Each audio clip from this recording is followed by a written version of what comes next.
하나님의 택하심이라는 제목으로 하나님 말씀 증거하도록 하겠습니다. 예레미야를 통해서 우리가 하나님 말씀을 살펴보기를 원합니다. 오늘날 우리 사회를 급변하는 사회다. 미래를 도저히 예측할 수 없고 우리가 그동안 안심하면서 또 당연할 것이라 생각했던 것들이 그렇지 않고 변화되는 이러한 사회라고 말을 합니다. 오늘 말씀에 나오는 이 예레미야가 살던 시대에도 그들이 알고 있었고 그들이 기대하고 있었던 것과는 다른 사회 속에서 급변하는 상황 가운데에 하나님께서 예레미야 선지자를 세우시는 모습을 우리가 알 수가 있습니다. 이러한 말씀을 통해서 오늘날 우리에게도 하나님께서 주시는 말씀이 무엇인지를 우리가 살펴보기를 원하는데요. 오늘 말씀해 보시면 먼저 예레미야라는 인물에 대해서 설명을 하고 있습니다. 이 예레미야의 배경을 살펴보면은 소위 말하는 세상에서 볼 때에 별 볼 일 없는 그러한 사람이다라고 이렇게 한마디로 이야기를 할 수 있을 것 같습니다. 베냐민 땅 아나돗이라는 땅에 제사장 중에 힐기야라는 사람의 아들 예레미야라고 되어 있습니다. 이 예레미야의 고향, 또 베냐민 지파가 살았던 이 아나돗 출신으로서 그의 아버지 힐기야라는 이 인물은요, 성경 학자들에 의하면 그 위로 그 조상을 쭉 올라가게 되면 그 조상이 아비아달이라고 하는 대제사장이었다라고 합니다. 그리고 그 아비아달은 대제사장으로서 한마디로 파면을 당하고 유배를 당하는 그러한 일을 경험합니다. 왜냐하면 당시의 왕이었던 이 다윗 왕을 반역하려고 했던 아도니아라는 그 사람의 그 반역에 동참했던 대제사장이 바로 이 아비아달이었기 때문입니다. 그렇기 때문에 그 실패한 반역 이후에 다윗의 아들 솔로몬으로부터 아비아달은 제사장직에서 면직을 당합니다. 그리고 아나돗으로 추방을 당하죠. 그 후에 계속해서 그 가문은 아나돗에서 머물렀고 그 후에 후대로 오늘 힐기야, 예레미야의 아버지 힐기야, 그리고 그 아들 예레미야까지 온 것을 볼 수 있습니다. 한때는 대단한 대제사장 가문 엘리부터 시작되었다라고도 보는 학자들이 있고요. 그러한 대제사장 가문이었던 예레미야가 이제는 유배되고 파면되어서 아무런 힘이 없고 별 볼 일 없는 보잘것없는 그러한 제사장 가문임에도 제사장의 역할을 제대로 감당하지 못하는 그러한 집안의 자녀인 것입니다. 물론 예레미야는 제사장으로서의 교육, 제사장으로서의 전통은 가지고 있었을 것으로 봅니다. 하지만 그의 아버지 힐기야와 예레미야가 제사장으로서의 어떤 활동을 했던 기록은 나와 있지 않은 것으로 볼 때에 제사장 가정이었음에도 제대로 제사장으로서의 역할을 못했던 것을 알 수가 있습니다. 이것을 통해서 말씀을 통해 우리가 알 수 있는 것은 먼저 하나님께서 택하시는 그 하나님의 택하심은 세상의 기준에 달려있는 것이 아니라 하나님의 손에 달려있고 하나님께서 보실 때 그것은 누구에게나 열려있다라는 것입니다. 다시 말해서 하나님의 전적인 주권과 의지로 그럴만한 자를 택하신 것이 아니라 앞으로 그렇게 될 자를 택하신 것을 넘어서서 무조건적인 하나님의 선택으로 택하신 것을 알 수가 있습니다. 오늘 본문 5절에 보시면 내가 너를 복중에 짓기 전에 너를 알았다 이렇게 말합니다. 예레미야의 어떤 가능성을 보신 것이 아니라 예레미야의 어떤 뿌리를 보시고 예레미야의 어떤 될성 싶은 나무다 싶어서 택하셨다는 게 아니라 태어나기도 전에 어머니의 태중에 세번역 성경에 있는 것처럼 모태에서 짓기도 전에 너를 선택하고 네가 태어나기도 전에 너를 거룩하게 구별했다라고 이렇게 말합니다. 선지자이기 때문에만 그런 것이 아니라 하나님께서는 하나님의 일을 하시는 데에 있어서 우리에게 아무런 자격이나 능력이 없다 할지라도 다시 말해 우리가 어떠한 이유로도 자랑할 만한 것이 전혀 없음에도 불구하고 오직 하나님의 계획하심과 능력으로 그분의 일을 선택하시고 해나가신다는 것을 알 수가 있습니다. 우리가 잘 아는 로마서 9장 10절에서 13절에 보시면 그 자식들이 아직 나지도 아니하고 무슨 선이나 악을 행하지 아니한 때에 택하심을 따라 되는 하나님의 뜻이 행위로 말미암지 않고 오직 부르시는 이로 말미암아 서게 하려 하사라고 되어 있습니다. 하나님께서 야곱을 택하신 그 이유 역시 하나님의 뜻 가운데 하나님의 주권적인 선택 가운데에 이루어진 것이다 말씀하십니다. 고린도전서 1장 27절에서 29절에서 이렇게 말합니다. 하나님께서 세상에 미련한 것들을 택하사 지혜 있는 자들을 부끄럽게 하려 하시고 세상에 약한 것들을 택하사 강한 것들을 부끄럽게 하시며 하나님께서 세상의 천한 것들과 멸시받는 것들과 없는 것들을 택하사 있는 것들을 패하려 하시나니 이는 아무 육체라도 하나님 앞에서 자랑하지 못하게 하려 하심이라. 이러한 하나님께서 오늘도 저와 여러분을 택하시 부르시고 계심을 믿습니다. 하나님께서는 예레미야가 이 땅에 태어나기도 전부터 예레미야를 아셨습니다. 그는 우연히 존재된 것이 아니라 하나님의 계획 가운데에 있었습니다.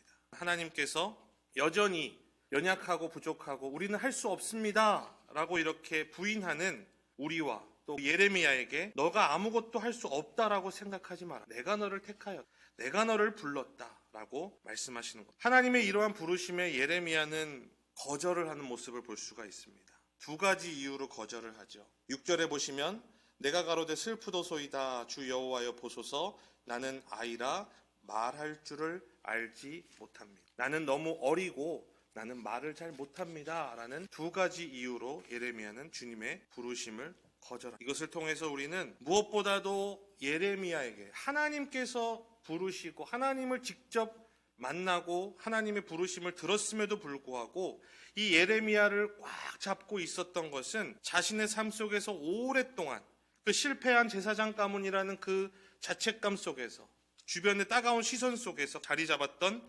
패배감 그리고 열등감 이러한 벽들이 예레미야의 인생에 둘러치고 있었던 것을 알 수가 있습니다. 그래서 더 이상 아무것도 하지 못하게 예레미야를 막아선 모습을 볼 수 있습니다. 사람들은 예레미야의 반응을 겸손이라고도 생각할 수 있습니다. 그런데 가만히 보면 그의 반응은 겸손한 것처럼 보이지만 겸손함을 가장한 패배감과 열등감의 모습입니다. 스스로의 열등감으로 아무런 모험과 도전, 시도를 하지 않고 조금이라도 실패한다면 자기의 모습이 드러날까 싶어서 두려웠던 것입니다. 그렇기 때문에 아무것도 하지 않고 만약에 했을 때라도 그 실패를 미리 변명하기 위한 구실을 만들어서 최선을 다하지 않는 것을 정당화하려는 예레미야의 모습이 뿌리 깊게 자리 잡고 있었던 것입니다. 열등감이라고 하는 것의 특징은요, 첫 번째로 자신을 표현할 때에 굉장히 스스로를 아래처럼 낮게 본다는 부정적으로 보는 그러한 특징이 있습니다. 두 번째로 이 부정적으로 자신을 바라보면서도 더 깊은 자신의 중심에는 누구보다도 자기가 남들보다도 우월하다라는 것을 인정받고 싶어하는 특징이 있습니다. 그렇기 때문에 잠깐 겉에서 볼 때는 겸손한 것처럼 보이지만 이 열등감에 사로잡혀 있는 열등감 컴플렉스의 사람들이 사회적으로 어떠한 위에 있는 상사의 위치에 있다던가 아니면 다른 사람과의 관계 속에서 다른 사람보다 조금 더 우월해 보이는 듯한 그런 위치에 있으면 그것을 집요하게 파고들어서 나보다 아래에 있는 사람을 아주 힘들게 괴롭힌다는 것을 알 수 있습니다. 그 사람의 약점을 집요하게 찾아낸 그 약점을 가지고 자신이 너보다 더 우월하다. 당신보다 내가 더 우월하고 당신은 나보다 아래에 있다. 그것을 자기가 늘 확인하고 싶어하고 남들에게 인정받고 싶어하는 모습으로 주변 모두를 괴롭히는 것을 알 수가 있습니다. 세 번째로 이러한 사람들의 이 이유는요. 과거에 좋지 않은 기억과 경험이 있었던 것을 알 수 있습니다. 많은 사람들이 이 이유를 어린 시절 가정 불화 속에서 경험했던 여러 가지 상처의 모습으로 생각하기도 합니다. 학대를 당했다든지 부모로부터 폭력을 당했다든지 주변의 사람 속에서 따돌림을 당했다든지 이러한 이유 때문에 자신의 마음 깊은 곳에 자신을 부정적으로 바라보고 열등감 속에서 살아가게 된 것을 볼 수 있습니다. 어른이 되어도 여전히 극복하지 못하는 경우가 많고 어린 친구들에게 이러한 경험은 큰 상처인 것을 알 수가 있습니다. 그렇기 때문에 이러한 어린이들이 자라나게 되면 성인이 되어서도 무의식 중에 평상시에는 잘 지내는 것 같다가도 나도 모르게 저 사람이 나를 무시하는 것 아닌가, 나를 우습게 보는 것 아닌가 하는 마음에 상상할 수 없었던 분노와 욕설과 폭력적인 모습들이 표출되고 어려움을 겪는 것을 볼 수 있습니다. 예레미야에게도 이런 열등감이 있었죠. 그렇기 때문에 하나님의 부르심조차도 저는 하지 않을 겁니다. 저는 못합니다. 내가 말을 못하고 나이가 어린다는 것은 그냥 하나의 핑계일 뿐이죠. 그럼에도 불구하고 하나님께서는 예레미야를 택하셨고 부르셨습니다. 그리고 주님께서는 주님의 계획을 말씀해 주십니다. 주님의 계획이 무엇입니까? 7절에 보시겠습니다. 여호와께서 내게 이르시되 너는 아이라 하지 말고 내가 너를 누구에게 보내든지 너는 가며 내가 내게 무엇을 명하든지 너는 말할지니라. 너는 그들을 인하여 두려워 말라. 내가 너와 함께하여 너를 구원하리라.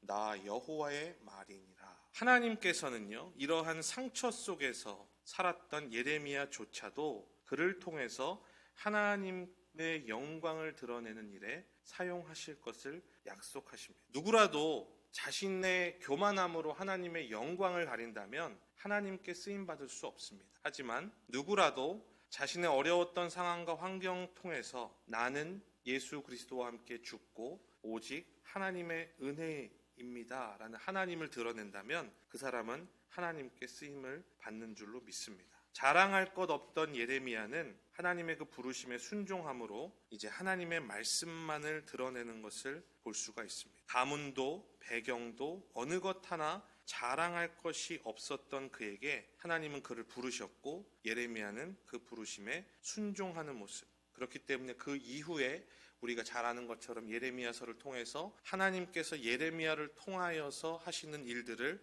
볼 수가 있습니다. 그 가운데에 예레미야는 자신을 드러내는 것이 아니라 그러한 별 볼 일 없고 보잘것없는 자신을 부르신 그 하나님만을 드러내며 그 부르심에 순종하며 주시는 말씀만을 전하는 것을 알 수가 있습니다.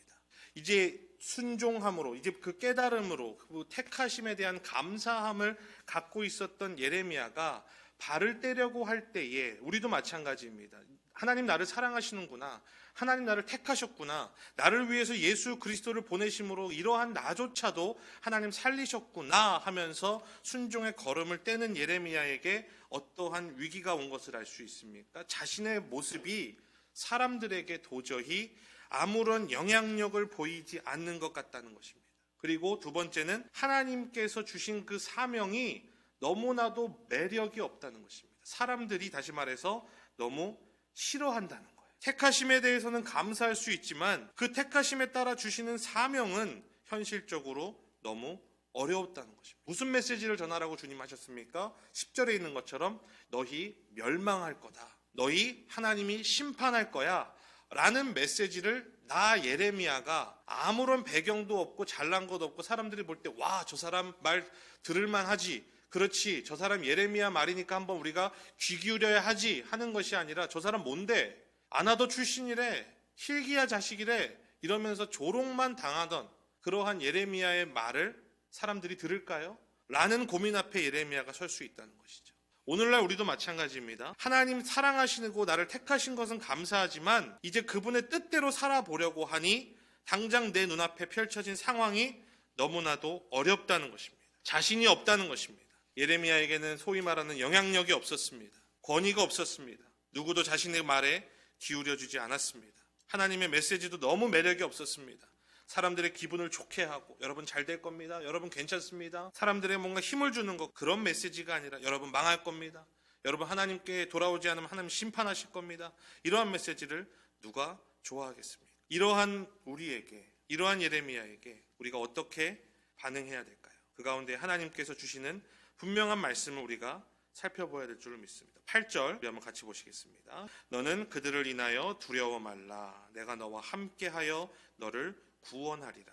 나 여호와의 말이니라. 9절에는 뭐라고 약속하십니까?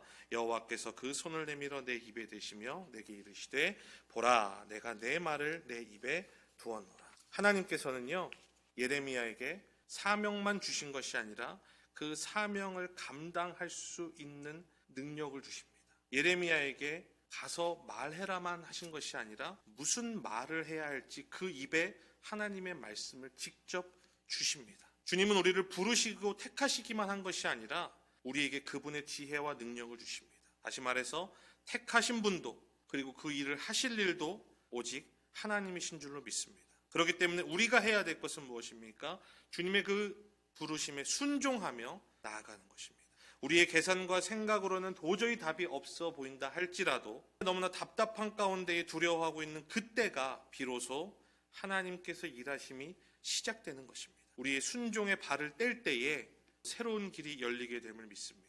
하나님께서 일하시게 되는 것을 모두가 보게 될 것입니다. 하나님께서는요, 사명을 주시고 거기서 끝나시는 것이 아니라 사람도 붙여주십니다. 생각하지도 못했던 때에 이 일은 정말 하나님이 하시는구나 라고 고백할 수밖에 없던 일들, 그런 일들도 막 일어나는 것을 알 수가 있습니다. 내가 발을 떼지 않았기 때문에 그걸 경험하지 못할 뿐이지, 내가 발을 떼고 두려움 가운데에도 어려움 가운데에도 나아간다면 정말로 성령님께서 순간순간마다 주시는 지혜와 도우심을 경험한다는 것입니다. 물론 이 가운데 유혹도 있습니다. 하나님의 방법이 아닌 사람의 방법으로만 해결하고 싶은 거죠. 그렇게 행동하면 내가 좀 더 멋있어 보이고 문제가 더 빨리 잘 해결될 것 같은 그러한 유혹입니다. 하나님께서 택하셨다는데 내가 이렇게 힘들 수 있을까? 아니야, 그럴 리가 없어. 내 방법대로 한번 이번에 해봐야지. 그러한 생각도 들 때도 있고요. 하나님께서 부르셨다는데 왜 이렇게 힘들지? 왜 이렇게 어렵지? 근본적인 어떤 회의감이 들 때도 아주 많이 있을 것입니다. 그것이 없는 것이 하나님의 길이 아니라 그것이 있음에도 그 광야의 시간 가운데에도 주님이 함께하여 주시고 주님께서 우리를 구하여 주시고 보호하여 주신다는 것이 하나님의 약속인 줄로 믿습니다. 그렇기 때문에 우리는 믿음으로 그 시간을 버텨야 할 줄로 믿습니다. 외롭고 고독하고 억울하고 답답해도 세상의 편한 방법으로 해결하는 것이 아닌 하나님만을 바라보고 의지하며 이렇게 보잘것없는 내가 이제 발을 떼고 나의 민족 백성들에게 하나님의 말씀을 가감없이 그대로 전한다는 것. 이렇게 내 모습은 여전히 그대로지만 내가 하나님의 자녀로서 세상에 나아가서 그리스도인으로서 그대로 살아간다는 것. 결코 쉽지 않지만 그 자리에서 내가 하나님만을 쳐다보고 의지하며 버텨내는 것. 세상의 방법을 거부하고 오직 하나님만을 바라보는 것. 그것이 주님이 원하시는 것이고 그것이 우리가 해야 될 역할인 것입니다. 그때의 주님은 그 광야의 시간 가운데에 약속하신 것처럼 절대로 우리를 떠나지 않으시고 보호하여 주실 줄로 믿습니다. 말씀의 결론을 맺겠습니다. 하나님께서는 전적으로 자격 없는 저와 여러분을 무조건 택하셨습니다. 그리고 그 주님의 뜻을 이룰 사명, 미션을 주셨습니다.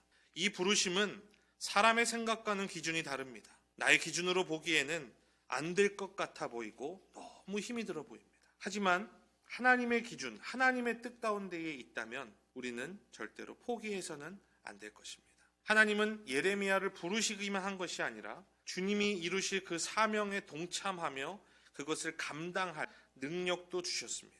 이제 예레미야와 우리는 그 부르심에 따라 최선을 다해서 순종하는 일이 남았습니다. 그 일이 너무나 어려워 보일 수도 있습니다. 앞으로에 나오는 본문의 내용들이 그렇습니다. 도저히 가능성이 없어 보일 수도 있지만 하나님의 부르심이기에 예레미야는 눈물을 흘리며, 예레미야를 눈물의 선지자라고 하지 않습니다. 눈물을 흘리며 그 일을 감당했습니다. 실제로 하나님께서는 그를 인도하셨고 함께 하셨고 하나님의 일을 거침없이 해나가셨습니다. 마찬가지로 하나님은 우리를 삶의 자리, 각자의 사명의 자리로 부르셨습니다. 우리의 삶에도 눈물 없이는 버틸 수 없고 도저히 답이 보이지 않는다 할지라도 끝까지 그 광야의 시간을 견뎌내고 사명에 따라서 믿음을 지키며 살아간다면 마침내 하나님의 뜻이 저와 여러분을 통해 드러나는 귀한 역사가 나타날 줄로 믿습니다. 기도하겠습니다.